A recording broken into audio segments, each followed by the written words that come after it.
नमस्कार बच्चों, आपके अपनी यूट्यूब चैनल संस्कृत ज्ञानधारा में आपका स्वागत है। आज अपन महाकवि नाटककार भास के बारे में पढ़ेंगे। ये संस्कृत के प्रथम नाटककार हैं। भास क्या हैं? संस्कृत के प्रथम नाटककार हैं। तो इन्हें क्या कहते हैं? आदि नाट्य कवि भी कहते हैं। प्रथम नाट्यकार हैं तो इनको क्या कहते हैं? आदि नाट्य कवि। और संस्कृत नाटकों के जनक भी कहलाते हैं भास। भास संस्कृत के प्रथम नाटककार हैं, आदि नाट्य कवि हैं और संस्कृत नाटकों के जनक कहलाते हैं भास। इनके वंश का नाम भास माना गया है, जिसके अपभ्रंश के रूप में इनका नाम भास पड़ा। जन्म समय है 300 ईसा पूर्व से 200 ईसा पूर्व माना गया है।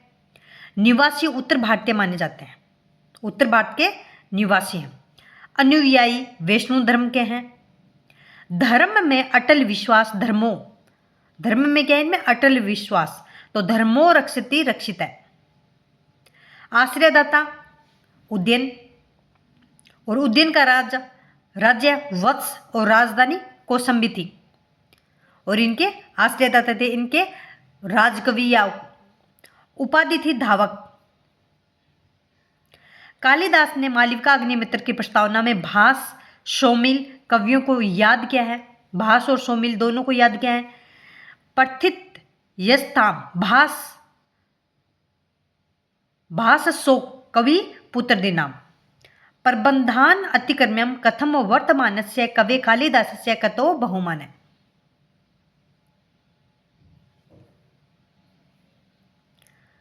वाक्पतिराज अर्थात प्रोफेसर देवदर शास्त्री ने गौड़ वहो इस प्रकृत भाषा ग्रंथ में भास को ज्वलन मित्र का है या अग्निमित्र का है।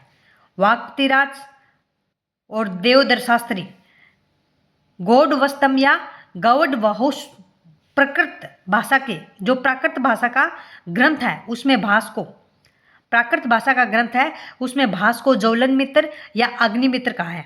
दोनों ने, वाक्पतिराज ने और देवदर शास्त्री ने। क्योंकि भास को नाटकों का अग्निदाह के सर्वाधिक प्रसंग मिलते हैं। भास के नाटकों में ना अग्निदाह के सर्वाधिक जो प्रसंग मिलते हैं, उसके कारण इनको ज्वलन मित्र और अग्निमित्र कहा है वाक्पतिराज ने और प्रोफेसर देवदर शास्त्री ने। जयदेव ने प्रबंध रागों में भास को कविता कामिनी का हास कहा है। जयदेव ने प्रसंग रागों में क्या कहा है? भास को कविता कामिनी का हास कहा है। जयदेव ने प्रसंग रागों में भास को कविता कामिनी का हास कहा है। बासो हास्य कवि कुलगुरु कालिदासो विलास है। जयदेव के प्रसंग रागों में कविता कामिनी का हास कहा है भास को। भास के नाटकों में बाण भट्ट ने देव मंदिर तुल्य कहा है, देव मंदिर तुल्य कहा है। प्रिय छंद इनका अनुष्टुप है। रस श्रृंगार और वीर दोनों हैं। रीति वेदर भी है। गुण माधुर्य प्रसाद और ओज, माधुर्य और प्रसाद और ओज गुण है। भास के नाटकों पर रामायण का प्रभाव मिलता है। भास के जो भी नाटक है उनमें किसका प्रभाव मिलता है? रामायण का प्रभाव मिलता है। शैली सरल, सरस, प्रवाहमयी, वर्ण की यथार्थता, कृत्रिमता का अभाव और समीपता, ये इनकी शैली है। प्रथम रचना है दूत वाक्यम। भास की प्रथम रचना क्या है? दूत वाक्यम। प्रथम रचना दूत वाक्यम। अंतिम रचना है चारुदत्तम। यह भास की मृत्यु के कारण अपूर्ण रचना मानी जाती है, चारुदत्तम। प्रतिज्ञा योगनधारायण और सोपन वासुदेवतम दोनों रूपक एक कथा को पूर्ण करते हैं। प्रतिज्ञा योगनधारायण और सोपन वासुदेवतम दोनों ही एक कथा को पूर्ण करते हैं। प्रतिज्ञा योगनधारण और सोपन वासुदेवतम। सर्वश्रेष्ठ व भास नाटक चक्र की आत्मा सोपन वासुदेवता है। सर्वश्रेष्ठ नाटक और भास के नाटक चक्र की आत्मा सोपन वासुदेवतम है। संस्कृत में एकांकी रूपकों का प्रवर्तक है। एकांकी रूपकों का क्या है? प्रवर्तक है। पताका स्थानकों की बहुलता है। ऐसे बाण ने हर्षचरित्र में कहा है। हर्षचरित्र में बाण ने क्या कहा है? पताका स्थानकों की बहुलता। पताका मन झंडा। बहुभूमिक, अनेक पात्रों वाला मिलता है। बहुत सारे पात्र मिलते हैं इनमें। सूत्रधार कृतारंभो नाटके बहुभूमि के संबत्ता कार्यशैलेभे भासोदेव कुलेर इव। भास के नाटकों में आमुख के स्थान पर स्थापना शब्द का प्रयोग है। जहां पे आमुख होता है ना, उसके स्थान पर क्या है, स्थापना शब्द का प्रयोग किया है भास जी ने। नांदी पाठ का अभाव है। भास के नाटकों में क्या है, नांदी पाठ का अभाव है। नाटकों का प्रारंभ सूत्रधार से होता है। सूत्रधार बोलता है कुछ भी आके, फिर नाटक प्रारंभ होते हैं। जो नाटक में होता है वो पहले जो बाहर किसी मान ले कोई डायलॉग से स्टार्ट होता है चीजें। नाटकों में प्ररचना का अभाव है। नाटक व कवि का नाम नहीं बताया गया है। ठीक है। नाटकों का प्रारंभ सूत्रधार से होता है। प्रारंभ में लिखा है ना दंते तद प्रविशंति सूत्रधार। चारुदत्त को छोड़कर ना अधंते तत् प्रविशंति सूत्रधार, ये लिखा है प्रारंभ में। समापन या भर्तवाक्य। राजस्य प्रशास्तु न। प्रतिहारी का नाम विजय मिलता है। कंचुकी का नाम बादरायण मिलता है। भास के 5 नाटकों में मुद्रा अलंकार का प्रयोग मिलता है। नाटक के प्रारंभिक श्लोक नाटक पात्रों का नाम बताया गया है तो उसमें मुद्रा अलंकार होता है। मुद्रा अलंकार हमेशा प्रथम श्लोक में ही होता है। भास की प्रथम रचना दूतवाक्यम है। अंतिम रचना चारुदत्त है जो अपूर्ण है। सर्वश्रेष्ठ नाटक चक्र की आत्मा स्वपन वासुदेवतम है। सर्वश्रेष्ठ नाटक और नाटक चक्र की आत्मा स्वपन वासुदेवतम है। भास के नाटक हैं स्वपन वासुदेवतम, प्रतिज्ञा योगन धारणम, प्रतिमा नाटक, पंचरात्रम और अरुभंग, ये भास के नाटक हैं। कुल रूपक 13 हैं। भास नाटक चक्र, भास के नाटकों की खोज भास नाटक चक्र कहा जाता है। भास के नाटकों की खोज को क्या कहते हैं, भास नाटक चक्र।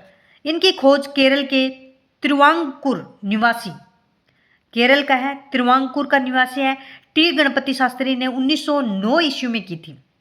भास नाटक चक्र, भास के नाटकों की खोज को भास नाटक चक्र कहा गया है। इनकी खोज केरल का तिरुवांकुर का निवासी टी गणपति शास्त्री ने 1909 में ईस्वी में की।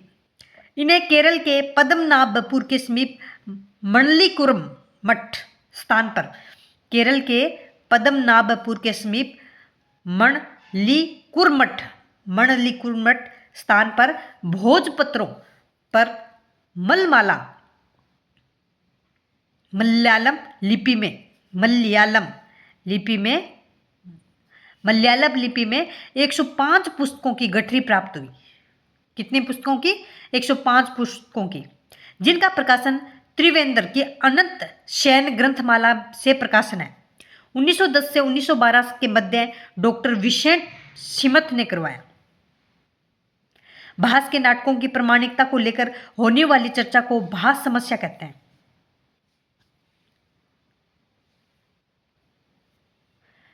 इन 13 नाटकों को उपजीविता के आधार पर 4 वर्गों में बांटा गया। 13 नाटकों को उपजीविता के आधार पर कितने वर्गों में बांटा गया, 4 वर्गों में। रामायण पर आधारित तो 2 हैं, अभिषेक नाटक और प्रतिमा नाटक। रामायण पर आधारित 2 नाटक हैं, अभिषेक नाटक और प्रतिमा नाटक। अभिषेक नाटक में 6 अंक हैं और प्रतिमा नाटक में 7 अंक हैं। महाभारत पर आधारित या हरिवंश पर्व पर आधारित हैं पंचरात्रम, बालचरितम, कर्णभार, दूत घटोत्कच, दूतवाक्य, अरुभंग, ये हैं महाभारत पर आधारित। रामायण पर आधारित 2 नाटक हैं, अभिषेक नाटक और प्रतिमा नाटक। अभिषेक नाटक में 6 अंक हैं, प्रतिमा नाटक में 7 अंक हैं। महाभारत पर आधारित या हरिवंश पर्व पर आधारित 7 नाटक हैं। पंचरात्र में 3 अंक हैं, बालचरित्र में 5 अंक हैं, कर्णभार में 1 अंक है, दूत घटोत्कच में 1 अंक है, दूतवाक्य में 1 अंक है और अरुभंग में भी 1 अंक है। महाभारत पर आधारित या हरिवंश पर्व पर आधारित भास के 7 नाटक हैं।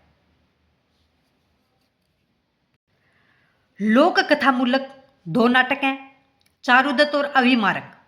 लोक कथामूलक भास के नाटक 2 हैं, चारुदत्त और अविमारक। चारुदत्त में 4 अंक हैं और अविमारक में 6 अंक हैं। उद्यन कथामूलक 2 नाटक हैं, प्रतिज्ञा योगन धारण और सोपन वासवदत्तम। और इसे क्या कहते हैं, नाटक चक्रों की आत्मा और सर्वश्रेष्ठ नाटक है सोपन वासुदेवतम। प्रतिज्ञा योगन धारण 4 अंक हैं और सोपन वासुदेवतम में 6 अंक है। और ये इनके जो राजा हैं उद्यन, उन पे आधारित है, जो इनके आश्रयदाता थे राम के राज्याभिषेक पर पंच बालक कम दारू पीते हैं और चारों को मारने की प्रतिज्ञा शोपन में करते हैं। ये भास के नाटकों की ट्रिक है। राम के राज्याभिषेक पर पंच बालक कम दारू पीते हैं और चारों को मारने की प्रतिज्ञा शोपन करते हैं। इनसे बनने वाले अपन शॉर्ट्स वीडियो में देखेंगे जो किससे कौन सा बन रहा है। रूपक विद्या के आधार पर समूहाकार एक पंचरात्रम, समूहाकार में पंचरात्रम। प्रकरण 2 है अभिमारक और दृढ़ता, दृढ़ चारुदत्तम। रूपक ये अपन देखें ना, समूहाकार में कितने होते हैं, अंक होते हैं प्रकरण अंक के आधार पर, ठीक है। समूहाकार में एक पंचरात्रम है, प्रकरण 2 है अभिमारक और दृढ़ चारुदत्तम। इनकी विधा है ये। समूहाकार पंचतंत्र की विधा पूछे तो समूहाकार है, प्रकरण में अभिमारक पूछे और दृढ़ चारुदत्तम पूछे जो ये प्रकरण है। अंक या उत्सृष्टांक, अंक या उत्सृष्टांक ये 2 हैं, कर्णभारम और उरुभंगम। व्यायोग है 3, दूत वाक्यम, दूत ध्येय कचम और मध्यम व्यायोग। और नाटक है 5, बालचरितम, अभिषेक नाटकम, प्रतिमा नाटक, प्रतिज्ञा युगन धारणम और शोपन वासोदत्तम। ये इनकी विधा है। पंचरात्र की ऐसे पूछ ले क्या विधा है तो समूहाकार। अभिमारक और दृढ़ चारुदत्तम की क्या है प्रकरण। कर्णभारम और दूत ध्येय कचम की व्यायोग। और नाटक बालचरित्रम, अभिषेक नाटकम, प्रतिमा नाटकम, प्रतिज्ञा युगन धारणम, शोपन वासोदत्तम ये क्या है नाटक। राजशेखर ने सुक्ति मुक्तावली में भास के नाटकों की अग्नि परीक्षा लेने व सोपन वासोदत्तम के नहीं जलने का वर्णन किया है। राजशेखर ने सुक्ति मुक्तावली, राजशेखर की रचना है सुक्ति मुक्तावली, इसमें भास के नाटकों की अग्नि परीक्षा लेने व सोपन वासोदत्तम के नहीं जलने का वर्णन किया है। भास नाटकम चक्रे अस्मिन् चके क्षिप्यते परीक्षितुम सोपन वासोदत्तम दाहको अभुन पावकै नैनम वहति पावकै। ये राजशेखर ने सुक्ति मुक्तावली में इनके अग्नि परीक्षा लेने के लिए ये सोपन वासोदत्तम नहीं जलने का वर्णन किया गया। आई होप आपको भास कवि के परिचय के बारे में जानकारी अच्छी लगी हो। पढ़ते रहें। जय हिंद, जय भारत।